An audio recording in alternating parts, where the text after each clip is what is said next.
तो ये जमहूरियत में जीतना और हारना, ये पहलू ही सबसे खूबसूरत है आवाम का, और उसे कबूल असेंबली जीता है तो वो हारा भी है, लेकिन हारने के बाद उसने शहरियान से कभी कोई मालेगांव शहर में माजी आमदार आसिफ शेख रशीद साहब ने पिछले दिनों एक प्रेस कॉन्फ्रेंस लेकर ये बोला कि मालेगांव शहर में असेंबली इलेक्शन से पहले 9 महीने के कलील मुद्दत में 32,000 वोट बढ़ाई गई, जो कि मुफ्ती साहब के लोगों ने बोगस तरीके से बढ़ाई, ऐसा इल्ज़ाम उन्होंने लगाया।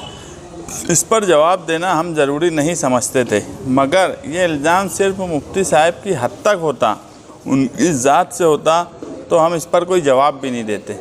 मगर जब ये पूरा मामला हम समझे तो एक बात ये समझी कि ये सवाल जो है ये आगे चल के मालेगांव के मुसलमानों के साथ पूरे हिंदुस्तान के मुसलमानों को शक के घेरे में ले आएगा, इसलिए इसका जवाब देना हम ज़रूरी समझे।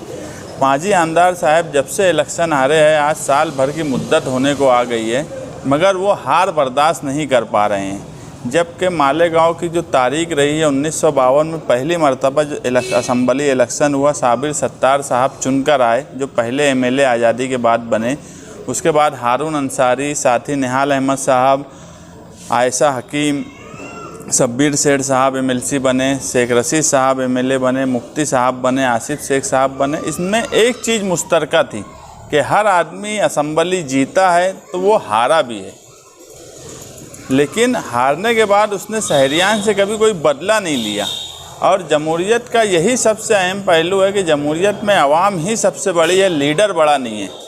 कि आवाम जिताएंगे भी, आवाम हराएंगे भी, लीडर कोई कितना भी बड़ा हो जाए। आज महाराष्ट्र में साथी निहाल अहमद साहब आज तक की तारीख में मुसलमानों में सबसे ज़्यादा मर्तबा चुन के आने का उनका रिकॉर्ड है, अभी भी वो रिकॉर्ड कायम है। तो साथी निहाल अहमद साहब भी शिकस्त खाए कई मर्तबा, मगर कभी सियासी तौर पे शहरियान से बदला नहीं लिया। आयशा हकीम साहिबा जिन्होंने निहाल साहब को शिकस्त दी, वो एक मरतबा 3 नंबर पे चली गई, जामिन जब्त हो गई और शिकस्त खाई। तो ये जमहूरियत में जीतना और हारना, ये पहलू ही सबसे खूबसूरत है आवाम का, और उसे कबूल करना चाहिए। मगर क्या वजह है कि उसको कबूल ही नहीं कर पा रहे हैं? ऐसा है कि कोई बादशाहत या हिटलर शाही तो है नहीं कि 2014 में तुम बन गए, अब उसके बाद तुम हार ही नहीं सकते। तुम बादशाह बन गए थे कि हिटलर बन गए थे? तुम जमहूरियत के 5 साल दौर में थे, 5 साल के बाद तुम्हारा कामकाज लोगों ने पसंद नहीं किया, तुम्हें शिकस्त हो गई, उसे कबूल करना चाहिए था। मगर आसिफ शेख साहब सिर्फ हर मामले में, यहाँ तक कि उनकी हर बोली हुई बात अगर उसके बैकग्राउंड में जाएंगे तो फ़िरका परस्तों के इशारे पे की जाती है, या फिर हारने का बदला लिया जाए इस नियत से की जाती है। दस्तूर हिंद में दफ़ा 13 और 14 में हमें इजहार राय की आज़ादी है, और इजहार राय में सबसे पहला वोट देना ये भी एक इजहार राय की आज़ादी है। हिंदुस्तान में हिंदुस्तानी शहरियत होने का सबसे पहला सबूत जो है वो वोटर लिस्ट में नाम होना है। अब अगर ऐसे हालात में जब फ़िरका परस्त मुसलमानों पर गिद्ध की नज़र लगा के बैठे हैं, ऐसे वक्त में अगर मालेगांव के माजी आमदार ये बोलेंगे कि 32,000 वोट बोगस बनाई गई है, तो इसके असरात NRC और CAA की जब मामला चलेंगे तो उसमें फ़िरका परस्त इसका फ़ायदा उठाएंगे कि मालेगांव शहर में वहाँ का माजी आमदार ये बोलता है कि वहाँ 32,000 वोट बोगस है, तो इसके असरात मुसलमानों के ताल्लुक़ से दूसरे शहरों में भी ख़राब जाएंगे। क्योंकि मालेगांव शहर को ये विकार हासिल है कि ये एक तहरीकी शहर है, यहाँ से जो तहरीक उठती है वो पूरे मुल्क में जानी जाती है, और अगर यहाँ से यहाँ का आदमी उसे बदनाम करने की कोशिश करेगा तो मालेगांव के नाम से वो पूरे मुल्क में देखा जाएगा। और आज जो है फ़िरका परस्त जो RSS का एजेंडा है कि पहले खुफिया था, अब तो 5-6 साल से पूरा मुल्क देख रहा है कि एजेंडा ओपन हो चुका कि वोट देने का हक भी मुसलमानों से छीन लिया जाए। इस तरह के हालात पैदा हुए हैं। ऐसे में अगर हमारी कौम में मीर जाफ़र और मीर कासिम की तरह काम किया जाएगा तो वो हम बर्दाश्त नहीं करेंगे।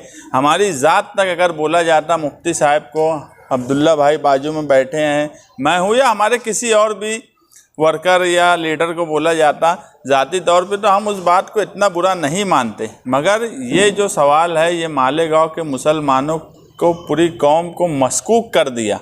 और जानबूझ के इसे हिंदी अखबारों और मराठी अखबारों में दिया जा रहा है ताकि ये दूसरे लोग पढ़े, और जब लॉकडाउन के बाद एनआरसी का सवाल खड़ा हो तो उसका फ़ायदा फ़िरका परस्त इनके नाम से उठाएंगे।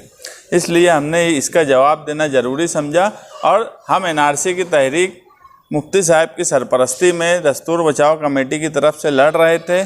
जब अगर ये मामला अगर सरकार ने वापस लाने की कोशिश की तो हम सरकार को भी जवाब देंगे, और हमारी कौम में अगर कोई मीर जाफ़र मीर कासिम बन रहा है तो उनको भी हम बराबर जवाब देना जानते हैं जमहूरी अंदाज में, और उनको भी जवाब दिया जाएगा। और अगर वोटर लिस्ट में किसी का नाम 2 है 3 है ऐसा है तो बहुत सी मिस्टेक होती, कभी कभी ऐसा होता है यादी तोड़ने की वजह से भी ऐसे प्रॉब्लम हो जाते, कभी नाम में थोड़ा बहुत चेंज होने से भी ये मामला आ जाता। तो उसका एक तरीका है, सबसे पहले तो कोई भी इलेक्शन हो, इलेक्शन होने के बाद एक मरतबा यादी डिक्लेयर की जाती है ऑब्जेक्शन लेने के लिए।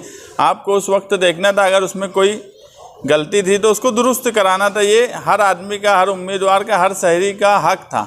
उसका एक कानूनी तौर पे एक तरीका भी है। उसके बाद भी अगर किसी की 2 वोट है 3 वोट है तो उसका एक फॉर्म है, वो फॉर्म भर के उसकी वोट कटाई जा सकती है, उस तरीके से भी कटाया जा सकता था। मगर इसको अवामी सवाल बना देना और हिंदी मराठी अखबारों में देना, ये कहीं ना कहीं मुसलमानों को शक के घेरे में खड़ा करने की एक साजिश है। और अब्दुल्ला भाई के बारे में जो बोला गया कि उनकी 3 वोट है 2 वोट है, वो खुद बताएंगे कि वो कितनी वोट दिए। साबिक आमदार का एक आरोप ये भी था कि मखसूस इलाके से और मखसूस कंप्यूटर से वोट बढ़ाई गई, तो ये कहाँ तक हकीकत है इस मामले? सबसे पहली बात तो आप एक बात समझ लो, किसी भी इलाके से किसी भी जगह से वोट ऑनलाइन बढ़ाना, मैं मेरे घर से भी मेरी वोट ऑनलाइन बढ़ा सकता, मगर मैं ऑनलाइन वोट बढ़ाऊँगा तो वो बढ़ जाएंगे ऐसा नहीं होता। डिपार्टमेंट जो है वो उसको पास करता, सेंक्शन करता और उसके डॉक्यूमेंट चेक करता, उसके बाद वो बढ़ता। तो कोई मखसूस जगह और इसका ऑनलाइन सिस्टम, मैं यही बोलता कि आदमी ने पढ़ा लिखा होना चाहिए। सवाल यह है कि तुम जब कहीं पर भी बैठेंगे तो ऑनलाइन के लिए कोई मखसूस जगह का सवाल नहीं है। मैं मेरे घर पे बढ़ा लूँगा, मैं मेरी ऑफिस पे ऑनलाइन बढ़ा सकता, मैं कहीं से भी बढ़ा सकता, लेकिन डिपार्टमेंट जो है वो उसको देखने के बाद ही उसको मंजूरी देगा। तो ये बात ही एकदम बकवास है। और दूसरी बात, कोई सियासी पार्टी वोट नहीं बढ़ा सकती ऐसा नहीं है। हर संस्था, हर तंजीम, हर सियासी पार्टी बेदारी पैदा करने के लिए सरकार, इलेक्शन कमीशन खुद बोलता है कि अपने अपने तौर पर वोट बढ़ाई जाए। तो सियासी पार्टियां भी करती हैं, हम जनता दल वाले भी वोट बढ़ाने का काम ऑफिस से करते, यहाँ से भी होता, कांग्रेस पार्टी भी करती है, दूसरी पार्टियां भी करती है। इस बार मजहबी तंजीमें ज़्यादा जोश में इस वजह से कि एनआरसी के सवाल पे आसाम में जो तकलीफ़ हो रही थी वो उन्होंने महसूस किया और उन्होंने ऐलान किया और ताकत से कोशिश की कि वोट बढ़े, ताकि कल हमारे ऊपर जो शख्स सुबह का सवाल आता है तो हमारे पास हिंदुस्तानी होने का पहला सबूत रहे। इसलिए इस मरतबा पहले से वोट कुछ ज़्यादा बड़ी होंगी, लेकिन वो बोगस है ये बोलना, ये मशकूक करना है। अभी तक जितनी भी वोट देने गया हूँ तो मुझे एक ही वोट का पता है और वो एक ही वोट दिया हूँ। कभी मैं ऐसा हुआ नहीं है कि 2 वोट दिया हूँ और दूसरी वोट कहाँ है ये अभी मालूम नहीं है मुझे। वो बता रहे हैं, तहकीक करेगा उसकी जो रहेगा फिर उस पर। आपने जो एक वोट दी तो कौन सी यादी नंबर पे दी? यादी नंबर 117 में दिया हूँ, जो छोटी मालेगांव में आती है वोट। आपको पता है कि आपकी 2 वोट आती है, 3 पता है कि नहीं? पहली बात तो मुझे अभी तक जो इल्म है, मेरी एक ही वोट आती है और वही एक वोट आज तक मैंने दिया है, जो यादी नंबर 117 में है और छोटी मालेगांव स्कूल में आती है। और वोट बढ़ाने के लिए आपके ऑफिस से भी काम किया जा रहा था जिसमें आप भी थे, तो वोट बढ़ाने में आपने कितनी मेहनत की, यानी शहरियान की वोट बढ़े इसके लिए आपकी कितनी मेहनत रही? वोट बढ़ाने ताल्लुक़ से हमने अपील तक किया है कि लोगों से अपील की है और लोगों से दरख्वास्त तो किया है कि जिनकी वोट नहीं आती वो अपनी वोट बढ़ाएं। मगर वोट बढ़ाने की ये बात है कि मैं बैठ के बढ़ाई, ये बात तो गलत है कि मैं अभी तक मुझे बोला जाएगा कि वोट बढ़ाओ, कैसे बढ़ती तो वो मैं बढ़ा नहीं पाऊँगा। तो आप और या आपके घर में किसी और की 2 वोट या एक से ज़्यादा वोट है किसी की, आपको इल्म है ऐसा? इल्म तो नहीं है, घर में बड़ी मुश्किल से लोग एक ही देने जाते हैं तो दूसरा देने का सवाल ही नहीं होता है, दूसरी वोट देने का। जैसे अभी ये असम्बली इलेक्शन हुआ, इसके पहले आपके वार्ड का भी इलेक्शन हुआ, इस्लामपुरा वार्ड, तो वहाँ पे वोट कितनी कम थी और कितनी बढ़ाई गई बाद में? नहीं, वोट बढ़ाने का जो ताल्लुक़ है, हम लोग हमेशा वोट बढ़ाते हैं। जैसे मैं जनता दल का वर्कर हूँ, तो जनता दल ऑफिस से भी वोट बढ़ाई जाती है। ऑफलाइन थी उस वक्त बढ़ाई जाती थी, अभी ऑनलाइन हुआ तो दूसरी जगह से बढ़ाई जाती है। वहाँ पे उसका इंतज़ाम नहीं है ऑनलाइन का। तो वोट तो हर सियासी पार्टी, हर यानी मजहबी संस्था हो या मजहबी तंजीम हो, दूसरी संस्था हो, सभी वोट बढ़ाने की अपील करते हैं और कोशिश भी करते हैं। इलेक्शन कमीशन खुद बोलता है कि बेदारी पैदा करो, तो बेदारी पैदा करने का काम करते हैं। उसमें हम खुद सियासी पार्टी है, मतलब सामाजिक कामकाज करते हैं। तो हम समाज में रहने के लिए, समाजी लोगों के कामकाज करने के लिए उनकी वोट बढ़ाने का भी काम करते हैं। तो गलत क्या है उसमें? अभी शहर में अभी और ज़रूरत है वोट बढ़ाने की। हाँ है। अभी देखिए, आज ऐसा है कि एनआरसी और सीएए का सवाल ये कोरोना की वजह से रुका हुआ है। ये सवाल फिर पैदा होगा। और वोट जो है, आसाम में जो तीस्ता सीतलवाड़ साहिबा आई थी, तो उन्होंने जो डॉक्यूमेंट की एक बुक दी थी, मैं भी लिया था एटीटी में, तो उसमें सबसे पहला सबूत हिंदुस्तानी होने का वो वोटर लिस्ट की यादी थी। लिखा हुआ था कि आसाम में उसे माना गया, और यही बात सच्ची है कि हिंदुस्तान में हिंदुस्तानी होने का शहरियत का पहला सबूत वोटर लिस्ट की यादी है। तो वोट बढ़ाना, जिनकी वोट नहीं बढ़ी है उनके लिए हम वापस वो कोशिश करेंगे। जो अपने तौर पे बढ़ाते हैं उन्हें बढ़ाना चाहिए। मगर ये जो आसिफ शेख ने जो बात की, ये गैर मुनासिब और फ़िरका परस्तों के, मैं तो ये मानता हूँ कि उनके इशारे पे की है, या फिर वो खुद इनसे मालेगांव शहर के शहरियान से बदला लेने की नीयत से मालेगांव शहर को मशकूक कर दिया। 32,000 वोट बोगस बोलना, मराठी हिंदी अखबारों में खबर छपवाना, ये मालेगांव शहर के साथ पूरे हिंदुस्तान को शक की निगाह से देखा जाएगा। और इसीलिए हम इसका जवाब भी उनको जमहूरी अंदाज में वक्त आएगा जब एनआरसी का और सीएए का अगर हमारे पे तलवार लटकी रही तो हम हर हाल में उस पर तहरीक चलाएंगे, तो इनको भी उसका जवाब देंगे। क्योंकि ये हमारी ज़ात तक मुंसलिक नहीं है। ये मुफ्ती साहब की ज़ात तक मुंसलिक होता तो हम उस पर इतनी बात भी नहीं करते। ये पूरे शहर का सवाल है। क्या आप ये मानते हैं कि जो वोट बढ़ी गई है उसी से मुफ्ती इस्माइल साहब चुनकर आए? नहीं, मुझे देखो एक बात बताओ, वोट का परसेंटेज मालेगांव में 67 था। अब वोट जो बढ़ी है तो उसका भी परसेंटेज 67-70 होगा, तो उससे ही चुन के आए। मैं ये मानता हूँ कि मालेगांव की तारीख में सबसे ज़्यादा वोट से चुन के आने का रिकॉर्ड मुफ्ती साहब का है।